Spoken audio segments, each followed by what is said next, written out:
Kaunti ya Mombasa ambapo mvua kubwa inayoendelea kunyesha huko Mombasa imesababisha mafuriko katika barabara nyingi za nyanjani na maji kuingia katika makazi. Katika mitaa ya Ziwa la Ng'ombe, Bamburi na Kazandani, biashara zimeathirika, zahanati kusalia kufungwa pamoja na kituo cha polisi cha Kazandani. Wakazi wamekosa kufika kutokana na mafuriko barabarani. Wakazi sasa wanataka suluhu ya haraka ya kurekebishwa kwa mabomba ya maji taka. Kama ziwa watu hata wengine itabidi tuwatafutie flota na za kuogelea pale, sababu watu wanapata shida kubwa sana. Kama unavyoona pale, mimi ni fundi, maji imejaa, kazi hamna. Sasa tumebaki tu kukaa nikifagia tu. Unavyoona na huku hakuendeki kabisa. Nataka kwenda hospitali ni shida. Nilikuwa nakuja vizuri lakini nilikuwa na gari ikazama huko, imebidi nitumane bike.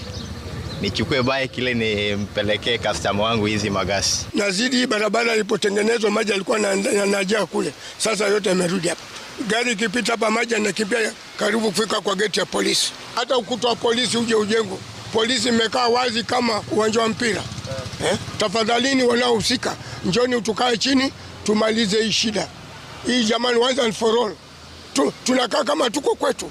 Hai jamani. Na tuko Kenya yetu, Mombasa yetu. No, it's too much. Ni aibu.